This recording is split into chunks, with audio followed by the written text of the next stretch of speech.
to me, there's one giant issue that is getting a little bit of attention, but probably deserves a lot more. And it's the current security crisis in the Southeast Asia between India and Pakistan. And it, to me, is this current situation is a troubling reminder of what happens when American leadership retreats from the world. Now, I'm not going to sit here and say America is the cause of the situation. It is not. Okay, this is a long-standing regional rivalry between India and Pakistan. It goes back, we talk about a current partition having to do with Israel and the Palestinians. There's another partition that has also been the cause of strife around in that region, and it's in India and Pakistan. It was obviously just a quick refresher here. Not sure how much you're following the story, but in late April, April 22nd, there was a terrorist attack in the Indian-administered part of Kashmir. 26 civilians, mostly Hindu tourists.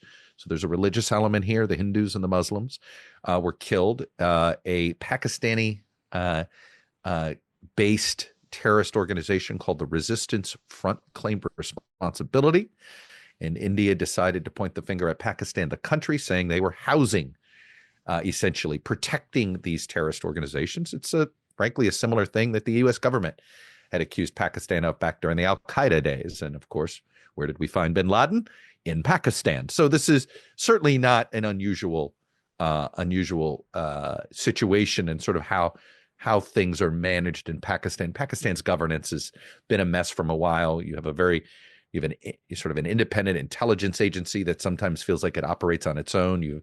The military, literally a military industrial complex that in many ways is the stabilizer of the country. Civilian leadership that is either in the pocket of the military or finds themselves in the crosshairs of the military. But it is not a stable, there's an uneven check and balance that goes on there. So it has always been a source of concern because both India and Pakistan have nukes. But because of the unsteadiness of the governance of Pakistan, and frankly, there's plenty of evidence that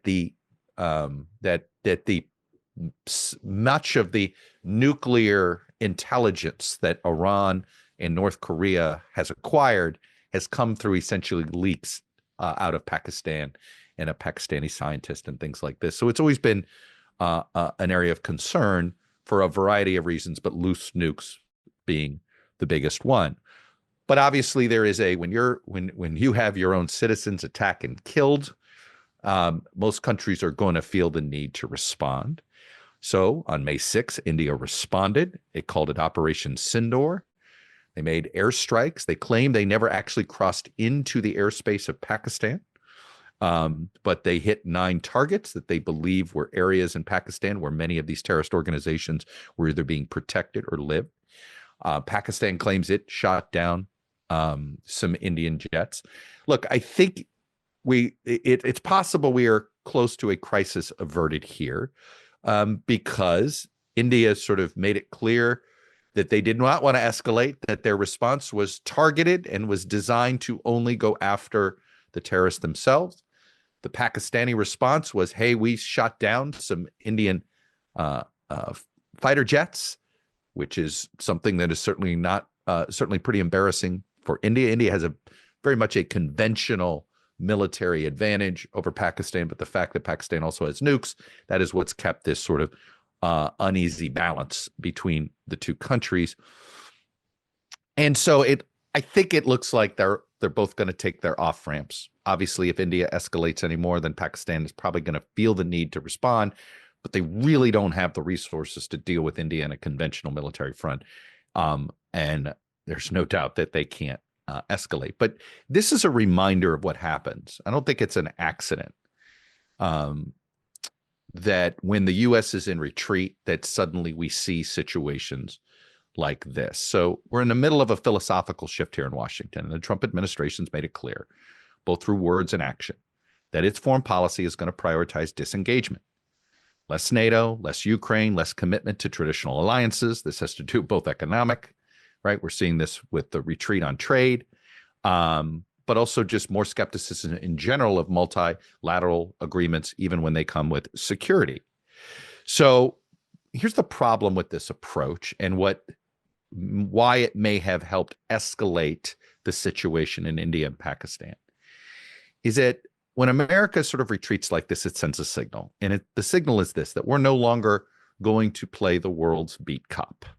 We're no longer going to be the world's first responder when there's a crisis, that we're not even sure we want to be leader of the free world anymore. I think the president wants to be the strongest country in the world, but he doesn't want to take that strength and accept the responsibility that it means that we're sort of we're the first ones to respond to a crisis, whether it's a natural disaster, a famine, a civil war, an outbreak between two countries.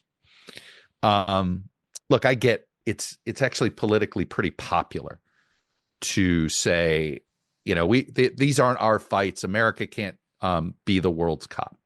But here's always my response to that. If America doesn't play the role of the world's cop, who's going to? And here would be the way I would answer that question. It doesn't matter who does it. We're not going to like it if it's anybody else other than us.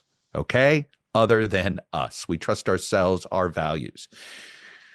If we're not there to fill in the gap, you know who will be? China. Perhaps in some parts of the world, Russia. Just look at the entire continent of Africa. Both Russia and China are making so many inroads. Military to military inroads that Russia's been making in various places. And they're not interested in helping the African people. They're interested in helping themselves. China has engaged in a different way. They engage financially.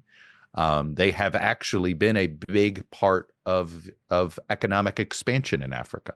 The United States has been way behind, and if anything, with essentially the shuttering of AID, we've actually disengaged even more from Africa, which is throwing many countries into the arms of China or any other entity that is willing to invest.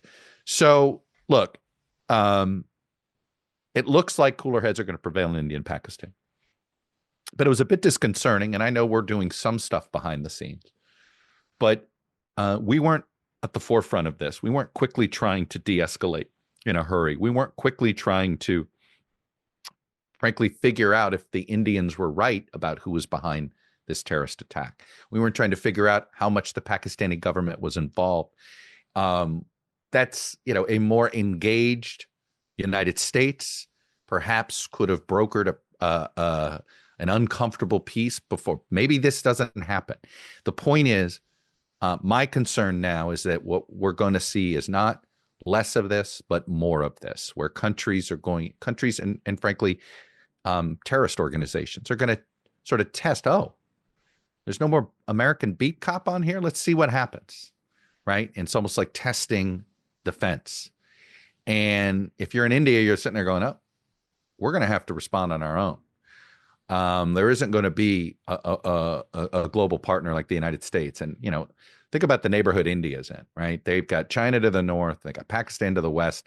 They certainly don't trust the Pakistanis and they don't trust the Chinese.